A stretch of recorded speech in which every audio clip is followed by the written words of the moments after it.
या ये कहें कि 85% आबादी को एक सूत्र में पिरोने की बात अगर कोई संगठन करता है तो BS4 करता है। अभी हमारे एक साथी, मैं चूंकि 1 ही 2 मिनट हुआ है आते ही, अब यहाँ क्या विचार रखे गए मुझे ज्यादा जानकारी नहीं है, लेकिन अभी जो हमारे वक्ता, पूर्व में वक्ता बोल रहे थे, उन्होंने एक बात कही, बहुत शानदार बात थी कि हम जाति के संगठन बना तो लें लेकिन एक जाति से कुछ होगा नहीं, क्योंकि एक जाति की आबादी किसी की 1% है पूरे देश में, किसी की 2% है, किसी की 0.5% ही है।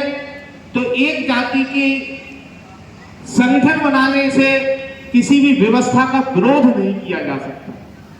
व्यवस्था का विरोध करने के लिए डॉक्टर भीमराव अंबेडकर, मानवर कांशीराम के संगठनों के बैनरों तले काम करना होगा, और जैसा कि अभी 21 अगस्त को हम लोगों ने करके भी दिखाया, जिस तरीके से लगातार फूट डालने की राजनीति की जा रही है, लोगों को आपस में बांटने का काम किया जा रहा है, और बांट करके वो कहावत है ना, एक बार बिल्ली चूहे बोले, चूहों में लड़ाई हो गई कि रोटी का बंटवारा करना है। रोटी का बंटवारा करे कैसे? चूहे बोले मैं करूंगा, दूसरा चूहा बोला नहीं मैं करूंगा, तीसरा बोला मैं करूंगा।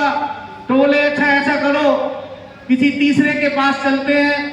वो गए किसके पास? बिल्ली के पास, और बिल्ली से कहा बंटवारा कर दो हमारी रोटी का। बिल्ली ने 2 टुकड़े किए, एक बड़ा हो गया एक छोटा हो गया। उन्होंने तोला, बोले अरे ये बड़ा हो गया ये छोटा हो गया। उसने बड़े टुकड़े को में से थोड़ा खा लिया, फिर दूसरा बड़ा हो गया, फिर उसने उसे खा लिया। धीरे धीरे करके ये देखा कि पूरी रोटी कौन खा गई? बिल्ली खा गई, चूहे को कुछ भी नहीं मिला। ठीक यही स्थिति ये है कि पहले हम लोगों को, जिसे शोषित कहा जाता है, वंचित कहा जाता है, 85% कहा जाता है, उसको पहले ही बांट दिया SC ST OBC माइनॉरिटी में। यहीं से गलत हुआ था। अगर वर्ण व्यवस्था जो शुरुआत हुई थी, मैं तो यही कहता हूं, पढ़ाते समय भी कहता हूं कि ये जो वर्ण व्यवस्था का जब चक्र चला था वही गलत था। आखिर क्या गलती थी उस वाल्मीकि की? क्या गलती थी हमारे जाटव भाई की? क्या गलती थी हमारे धोबी समाज की? क्या गलती थी हमारे कोरी समाज की कि उन्हें इस तरीके के कार्य दिए गए? ये वर्ण व्यवस्था जब से बनी तब से हम लोगों को बांटने का काम किया गया। हालांकि संविधान जब बना तो संविधान में अस्पृश्यता, टचेबिलिटी और अनटचेबिलिटी के आधार पर SC ST OBC माइनॉरिटीज का कॉन्सेप्ट लागू किया गया।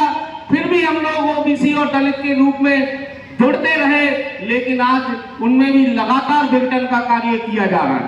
और जिस तरीके से क्रीमी लेयर, एक बार EWS में 8 लाख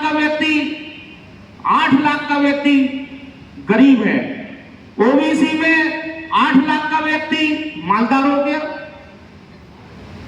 सोचने का विषय है, भारत देश में 2 जैसी एक जैसी व्यवस्था है, कैसे EWS में 8 लाख का व्यक्ति जो है गरीब है, और OBC वाला व्यक्ति 8 लाख वाला मालदार हो गया, और उसे आरक्षण खत्म किया जा रहा है। धीरे धीरे करके जिस तरीके से इस व्यवस्था में परिवर्तन हो रहा है, बस मैं तो यही कहना चाहता हूं, और हर बार मंच से मैंने कहा है कि जब तक हम इसको रोटी बेटी का साथ नहीं शुरू करेंगे तब तक ये जाति व्यवस्था बंद नहीं होगी। जाति व्यवस्था को बंद करने के लिए बस एक ही तरीका है, रोटी बेटी का साथ कीजिए। अभी कुछ समय पहले मुझसे एक जगह में बैठा हुआ था, वह बात चल रही थी कि लोग हिंदू धर्म छोड़ रहे हैं, हिंदू धर्म छोड़ रहे हैं, कोई सिख बन रहा है, ईसाई ज्यादा बन रहे हैं। तो मैंने कहा चलिए ठीक है, मैंने एक बात कही, मैंने ठीक है हमारा मुस्लिम भाई को हम हिंदू धर्म अपना देंगे, चलिए, लेकिन ये बताइए हिंदू धर्म अपनाने के बाद उसे रखेंगे किस जाति में? कोई ना कोई जाति तो देनी पड़ेगी, क्योंकि हिंदू धर्म में बगैर जाति के तो कोई कॉन्सेप्ट है ही नहीं, और जाति जाति नहीं है। इसके हजारों उदाहरण हैं। जाति जाति नहीं है, आज न जाने कितने दलितों पर, कितने आदिवासियों पर, कितने पिछड़ों पर लगातार अन्याय हो रहे हैं। और जाति देख करके यहाँ की व्यवस्थाएं चल रही है, जाति देख करके बुलडोजर चल रहे हैं, जाति देख करके न्याय मिल रहा है। जाति कभी जाति नहीं है, क्योंकि जाति बंद वर्ग है।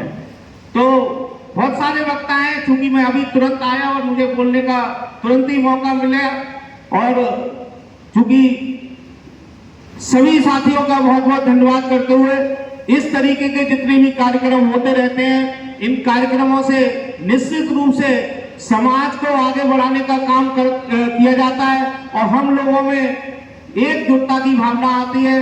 बहुत बहुत धन्यवाद। जय भीम, जय संविधान, जय विज्ञान।